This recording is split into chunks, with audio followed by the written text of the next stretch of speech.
Heureux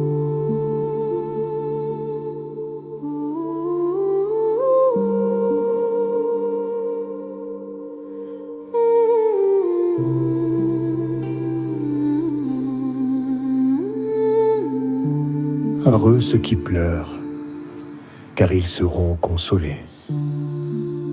Frères et sœurs, nous poursuivons notre marche au cœur des béatitudes. Ces paroles puissantes que Jésus a prononcées sur la montagne, non pas comme de simples encouragements, mais comme une révélation du cœur de Dieu pour l'humanité. Aujourd'hui, Jésus nous adresse une parole qui peut sembler étrange, voire déroutante. Heureux ceux qui pleurent, car ils seront consolés. Comment associer le bonheur aux larmes? Comment parler de joie là où il y a douleur, tristesse, perte ou brisement? Et pourtant Jésus ne fuit pas la souffrance humaine, il ne la minimise pas, il la regarde en face et il y dépose une promesse. Dans le royaume de Dieu, les larmes ne sont pas ignorées. Elles sont yeux, Drucker, comprendre-les à la consolation divine. Quand Jésus parle de ceux qui pleurent, il ne parle pas seulement des larmes visibles. Il parle des cœurs brisés, des âmes fatiguées, de ceux qui portent un poids intérieur que personne ne voit. Il s'agit des pleurs liés à la souffrance de la vie, le deuil, la maladie, l'injustice, les échecs, les blessures profondes, mais aussi des pleurs spirituels, le regret du péché, la douleur de s'être éloigné de Dieu, la tristesse face au mal qui existe en nous et autour de nous. Jésus révèle ici un paradoxe du royaume. Là, ceux qui osent pleurer devant Dieu ne sont pas faibles, ils sont en chemin vers la guérison. Car Dieu ne console pas les cœurs fermés, mais ceux qui se présentent à lui avec vérité, humilité et confiance. Pourquoi Dieu appelle heureux ceux qui pleurent? Dieu appelle heureux ceux qui pleurent parce que leurs larmes ouvrent la porte à sa présence. Là où l'orgueil tombe, Dieu s'approche. Là où les masques tombent, Dieu agit. Les larmes brisent l'illusion de contrôle. Elles nous rappellent que nous ne sommes pas autosuffisants, que nous avons besoin de Dieu. Et c'est précisément dans cette dépendance que naît la vraie consolation. Ensuite, cette béatitude nous révèle le cœur compatissant de Dieu. La Bible nous dit que Dieu est proche de ceux qui ont le cœur brisé. Jésus lui-même a pleuré. Devant la tombe de Lazare, sur Jérusalem, face à la souffrance humaine. Nos larmes ne le dérangent pas, elles l'attirent. Enfin, Jésus parle ici d'une consolation qui va au-delà du moment présent. Il annonce une espérance éternelle. Un jour, Dieu essuiera toute larme.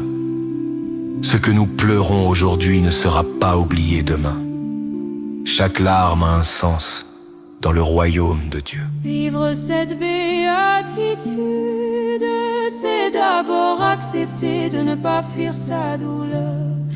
Trop souvent nous voulons être forts à tout prix, cacher nos blessures, faire semblant que tout va bien.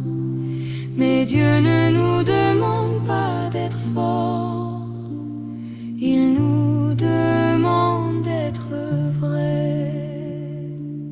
C'est aussi apprendre à pleurer devant Dieu. Et non loin de lui, la prière n'est pas seulement faite de paroles. Elle est parfois faite de silence, de soupirs, de larmes déposées aux pieds du Seigneur. Enfin, cette béatitude nous appelle à devenir, nous aussi, des instruments de consolation. Ceux qui ont été consolés par Dieu deviennent capables de consoler les autres. Un regard, une présence, une prière, une écoute peuvent devenir le canal par lequel Dieu essuie une larme.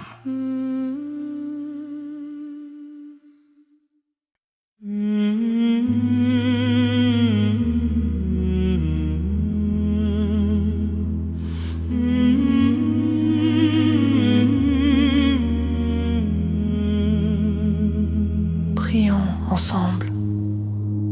Seigneur notre Dieu, tu vois les larmes que nous cachons, les douleurs que nous portons en silence.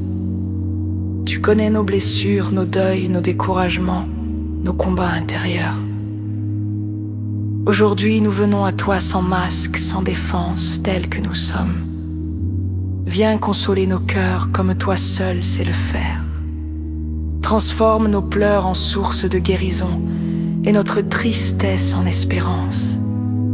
Fais de nous des témoins de ta consolation, afin que, réconfortés par toi, nous puissions réconforter les autres. Au nom de Jésus-Christ, Amen. Frères et sœurs, la deuxième béatitude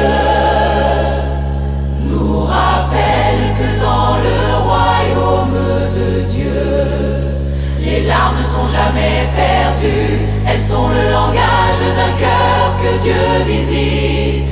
Dans la prochaine vidéo, nous découvrirons la troisième béatitude. Heureux les doux, car ils hériteront la terre. Une invitation à une force intérieure qui transforme le monde sans violence.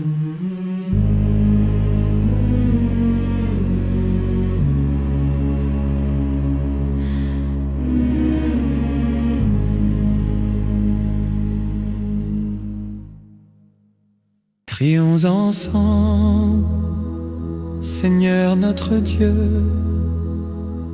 Tu vois les larmes que nous cachons, les douleurs que nous portons en silence. Tu connais nos blessures, nos deuils, nos découragements, nos combats intérieurs.